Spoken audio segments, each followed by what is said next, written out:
Thank you. I believe last week's incident that Hamas attack ended up with shelling and all sort of attacks, ground and sea on Israel. I think this was a mistake.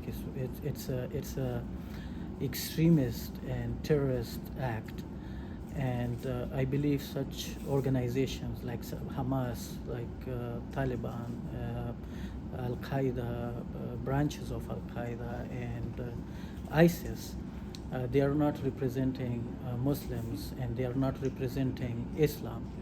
And I believe most harm they have caused was to the Muslims. And right now, we all can see that with their tactical act, how deeply and strategically they put the Palestinian lives into danger. The things Hamas did has never been mentioned in Islam, and it's never representing Islam, like kidnapping women, killing kids, and raping women. But they can't prove that it was an Islamic act. So they are representing terrorists, and they are representing themselves. They never represent Muslims. I believe this war is going to continue for next few months, and possibly next few years.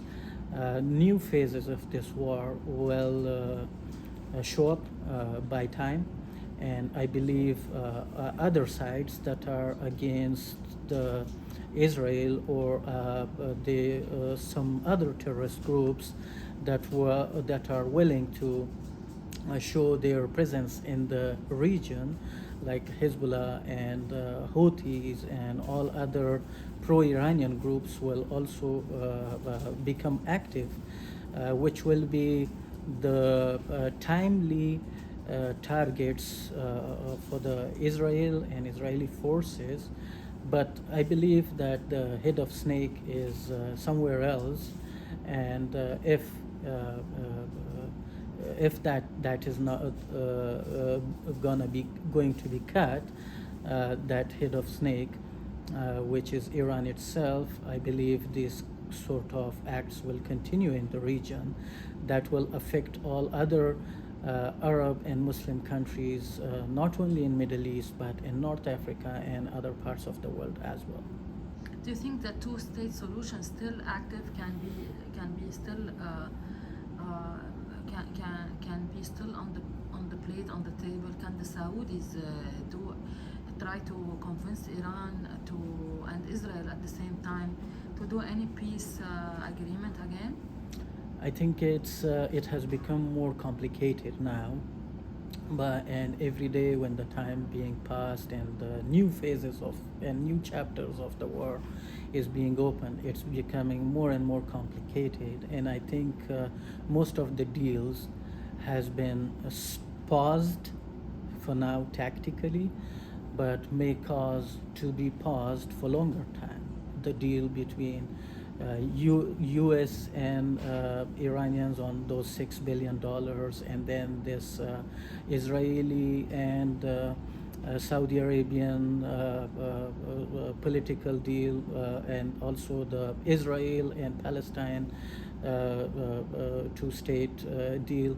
These are all going to be on a hold for a time, that new clarities come to the situation in that region. And I believe it will take more longer. No, I can't predict right now how long will it take, but hopefully this will end soon, before it becomes more and more complicated. But I believe that the Saudi and all other Arab nations in the region, including Egypt, has to come together and find a solution for this, because this is the start. If they don't stop this as soon as possible with good solutions in behalf of both sides, it's going to be out of the Arab world control in next few months.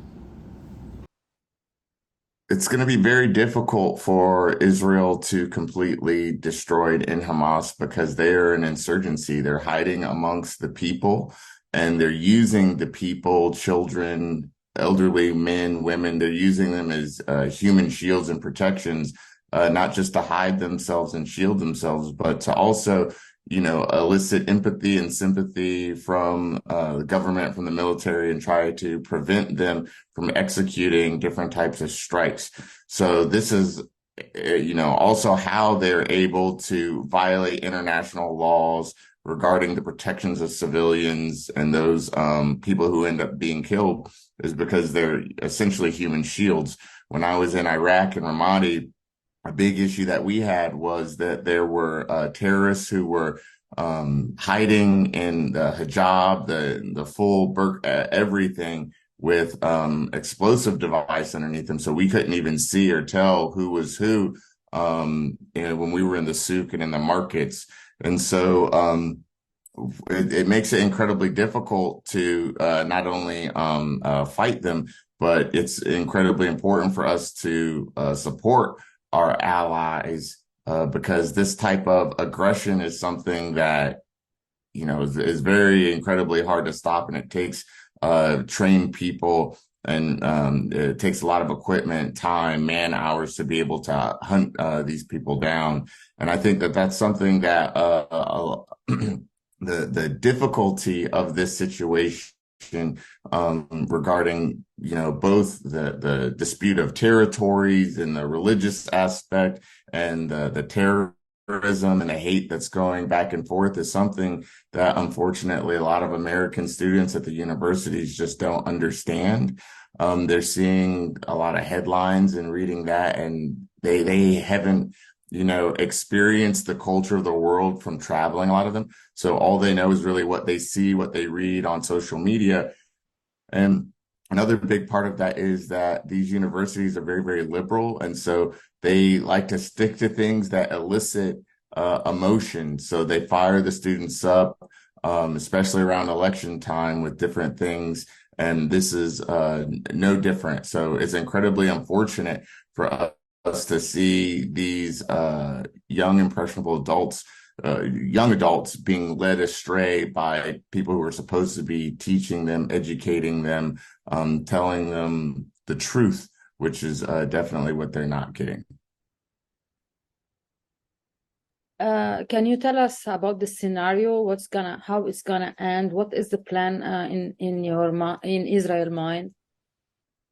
So in 2017, I was very fortunate to go and tour Israel with AIPAC and spend a lot of time with IDF.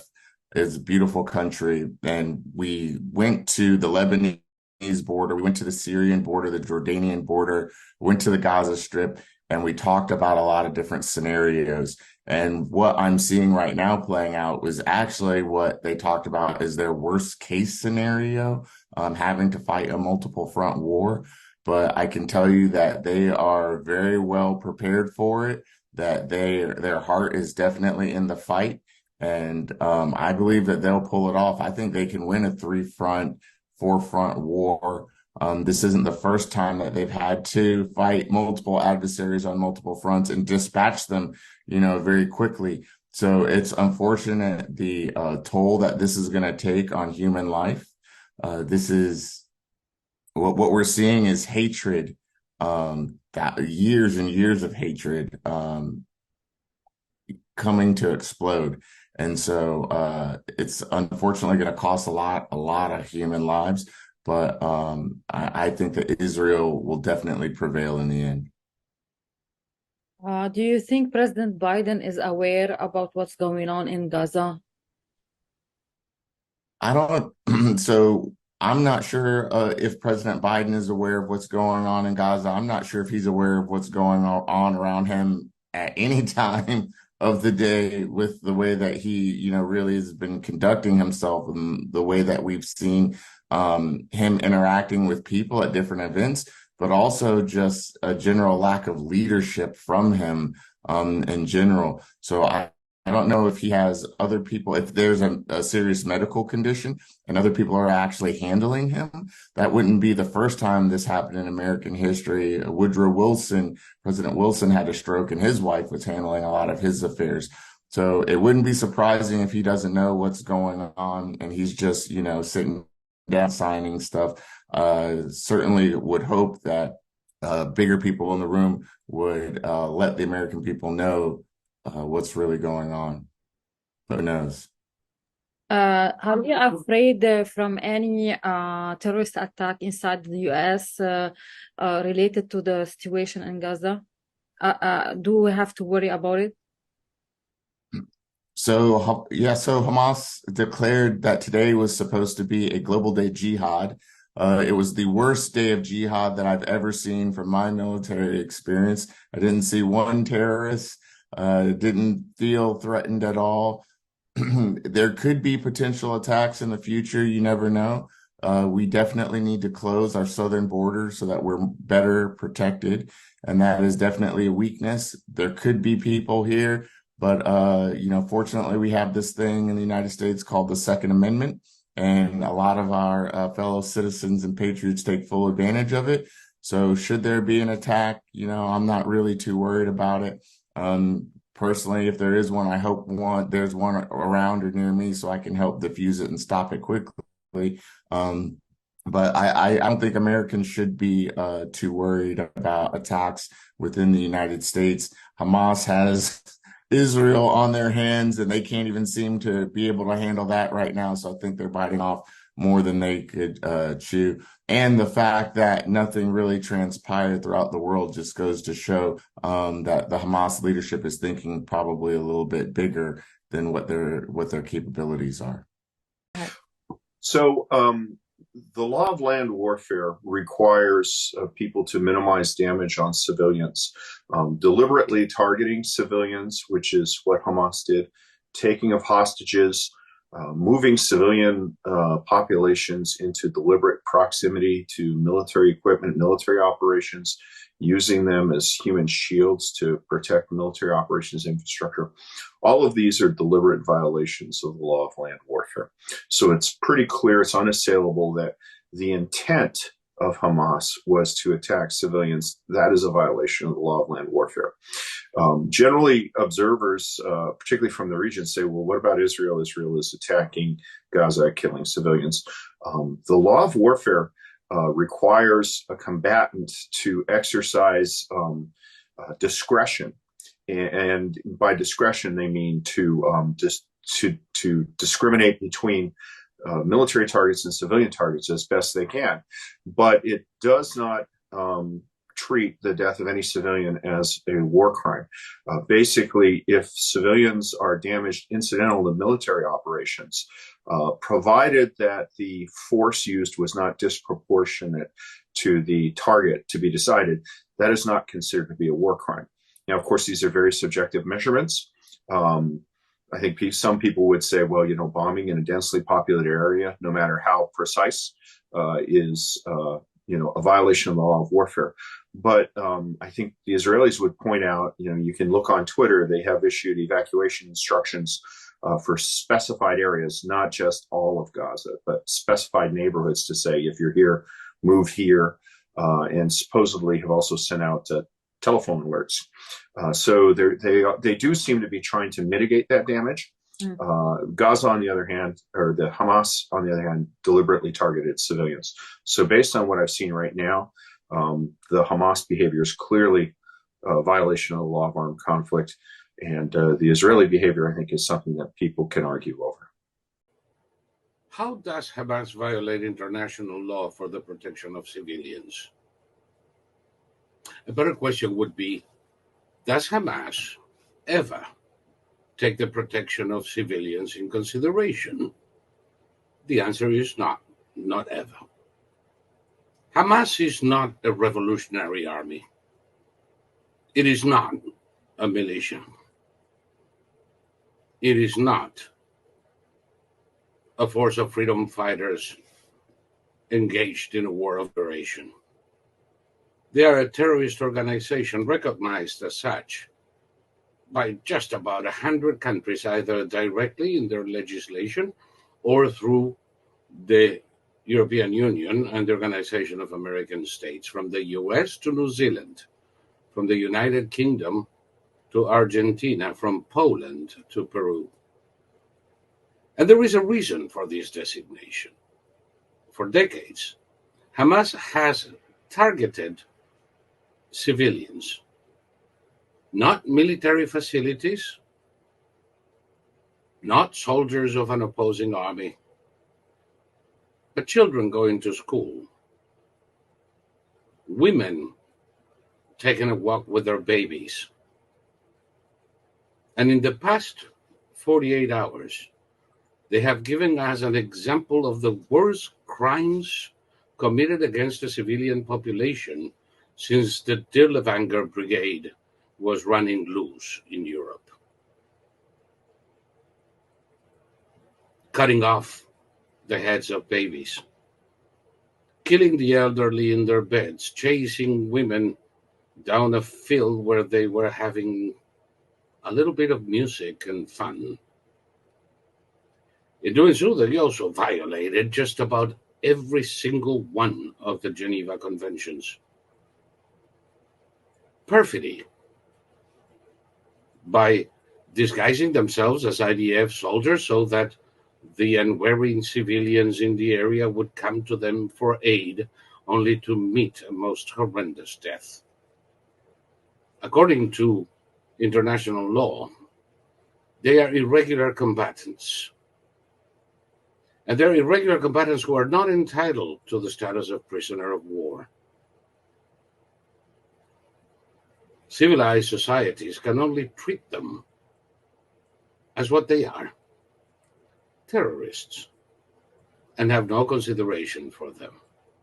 Their contempt of the Gaza population deserves a special chapter. While purporting to fight for the Gazan population, they use them as shields. They fire rockets from schools. They hide their military facilities in residential buildings. They walk without any identifying mark among the civilian population, making everybody a target. The care taken by Israel to cause the least amount of collateral damage possible while chasing these cowards hiding amidst the civilian population is heroic.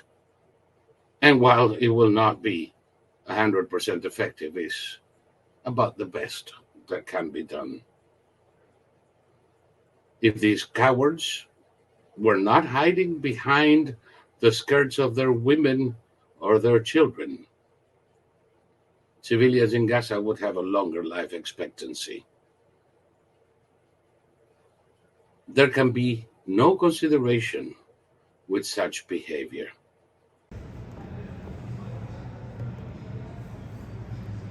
Hamas's recent attacks on Israel, these are acts of war. This is while they're using terrorism, the scope and the amount of planning that went in this far exceeds any simple act of terrorism. When you have an organized group like Hamas, who is using the banner of Islam to invade another country, that's an act of war.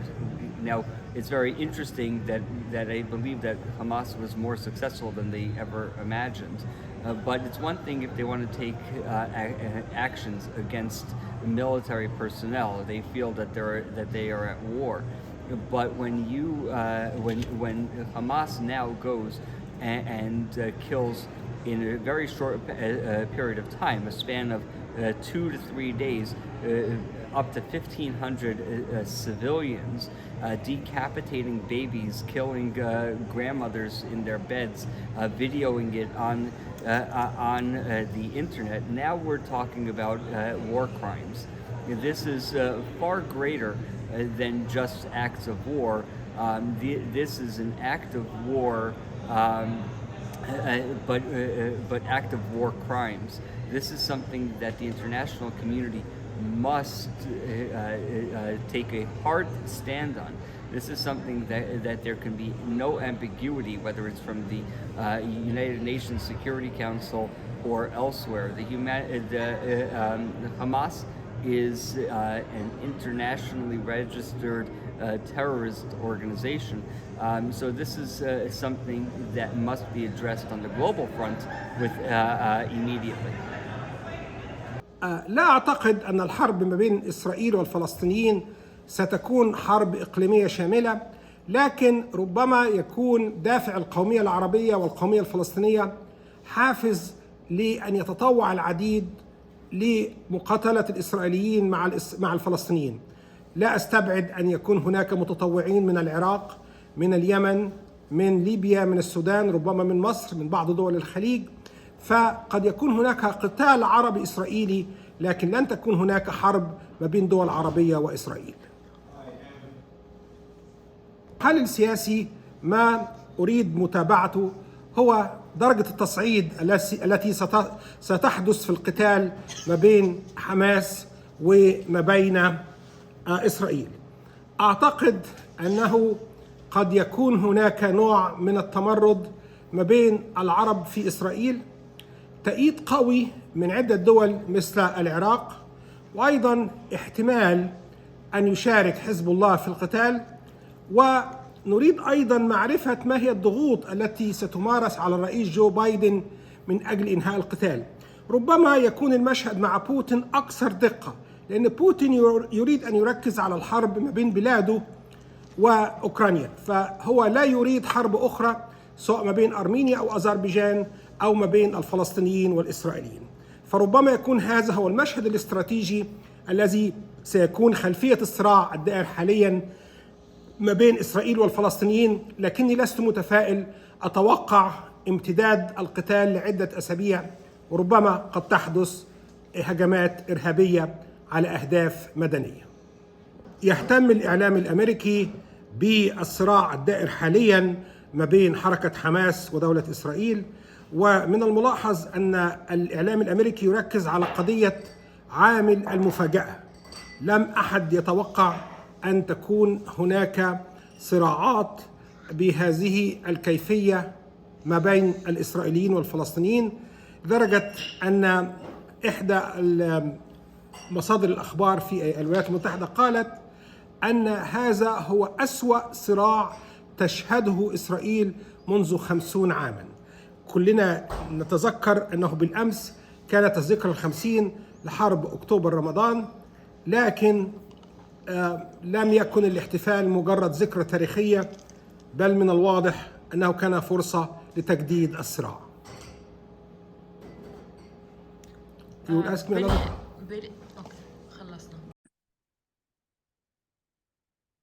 Thank you, Maria, for inviting us to speak tonight. We are in Tel Aviv. We are at a hotel in Tel Aviv. We arrived here just a few hours ago.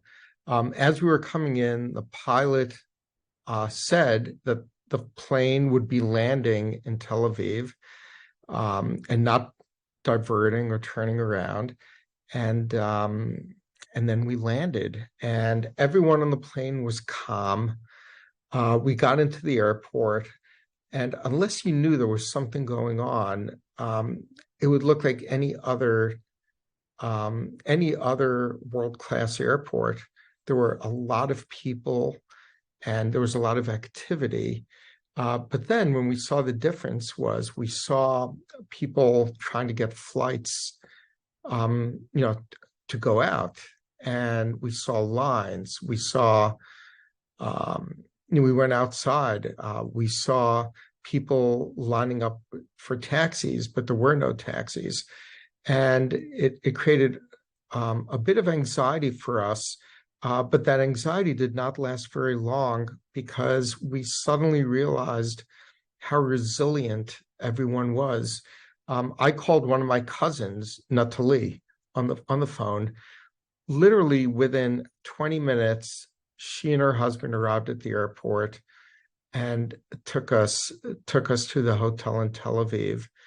And what I'd like to do is introduce my wife, Liz, to share her perspective on what we found when we got to the hotel in Tel Aviv. Hi, everyone. So first of all, Tel Aviv, which is one of the most vibrant cities in the world, was like a ghost town. Usually there's lights and action everywhere, and there was hardly anyone on the streets, and it was just very dark. So when we got to the hotel, we checked in very briefly, put our bags on the beds, and went to the lounge. And then we didn't even get to the lounge. By the time we checked in, we had about 4 trips to the bomb shelter, which is a first for both of us. And scary, but I'm not really thinking about myself. I'm thinking about what the Israelis have to deal with all the time. And then when we were on the lounge, we could look outside and we saw the rockets being launched and heard them being decimated by the Iron Dome. And I have spent a lot of my volunteer efforts to lobby politicians via AIPAC to, plead for financial assistance. And I could see it and hear it with my own eyes tonight. And I'd like to add a few insights to this. I've never been to a bomb shelter before. And at the hotel, literally every floor has a bomb shelter. And there are no, on a normal day, you wouldn't know it's a bomb shelter. It's the room where they keep the extra blankets and towels and stuff like that. But now, in a situation like this, they scotch tape signs on the wall that say bomb shelter, and every single floor of the hotel has it. And when we went into the bomb shelter right outside our room for the first time, there were other tourists in the room with us, and they were looking a little nervous. And my cousin Natalie and her husband Oded were in the room with us, and they were smiling at the tourists and telling them, "Don't worry, everything will be okay." And it was just so beautiful in us coming together as a group and as a family. And by the fourth time we were in the bomb shelter, my cousin Natalie started singing a song and getting other people to sing the song with her. The name of the song is Am Yisrael Chai. Israel, hi. Which is a beautiful song. The people of Israel live, and the people were singing, and they were getting more relaxed. And we realized how awful of a situation this is. There are families all over Israel now. They do not know the whereabouts of their children. Civilians, young people have been kidnapped by Hamas Muslim Brotherhood and held in Gaza. We don't know what will happen. But what we want to share with you is that Israelis, you may hear on the news that they're divided in the judicial reforms and politics and that sort of thing. But when push comes to shove, they are as united comes. And that's not only like Israeli families, it's also in the hotels, the employees. The employees have suddenly become the soldiers on the front line, ensuring that everyone is safe. So again, we don't know what tomorrow will hold. But for the time being, we feel safe in Tel Aviv, and we're grateful and proud of the people in Israel. And we pray for those who have been abducted and for those who have been lost and those wounded. And we're praying that that peace will come and that we shall know war no more. Thank you, Maria. Thank you. All attacks to root out terror are acts of war, and the country has declared war. So this is not a retaliation for terrorism. This is a war that has begun to get rid of a terrorist element. There are always casualties of war, and that's unfortunate. Israel has the most humane army in the world. There are pictures that they show dropping leaflets. They send text messages. They ask the people to leave. There are innocent civilians. Many of them are hostages, just like the other hostages. Hamas should let them out. Egypt should let them come into the Sinai desert. There are corridors for those people, and there are warnings in time to let them go.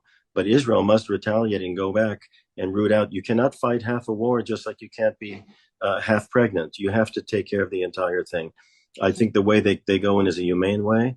I know that so many of the family members of the hostages are encouraging Israel to go in and root out this terror so that it doesn't disrupt future generations and terrorize future generations. There's no clear way to do it, but Israel is disproportionate, but not disproportionate in the eyes of its critics that they come in too strong. They're disproportionate, for example, when Gilad Shalit was released, 1,300 terrorists were released. If you reverse that now and you take the 200 hostages that Israel took, that would mean close to 1 million Hamas terrorists should be arrested. So Israel is disproportionate in terms of fact that their response is insufficient and doesn't reach the capacity that it should reach. Mm-hmm. So you think that Hamas is a terrorist group? It's a branch from the Muslim Brotherhood that is threatening right now the stability in the region? Hamas not only threatens the stability in the region, but Hamas has been spending tens and tens of millions of dollars over the last 20 years on campuses around the United States to start organizations such as Student Struggle for Palestine and others. They are trying to have an impact around the world in influencing and brainwashing people against Western civilization, not Israel in particular, Israel and the United States to be more particular. You have excellent insights into Iran's actions. In your opinion, will Hezbollah open another military front against Israel? Look, at the moment, they don't seem to have decided, or at least the Ayatollahs in Tehran haven't decided. Hezbollah has been built up as a deterrent towards Israel in case of an attack on Iran's genocidal nuclear weapons program. If it enters the war and takes a beating, this will severely weaken Tehran. They're waiting to see if Israel and the IDF get bogged down or overstretched in Gaza before making a decision. Mm-hmm. Impressive. You have efforts in passing the Iron Dome legislation. What was your input about? The Iron Dome, I had met with executives and scientists at Rafael Industries when they were working on the Iron Dome. Obviously, they needed help from the United States. It wasn't part of the Israel aid package. And at that time, the late Senator Daniel Inouye from Hawaii was very vibrant. And we came here, walked the halls of Congress and Senate. Normally, you need 2/3 approval for something like this. And through his efforts with Senator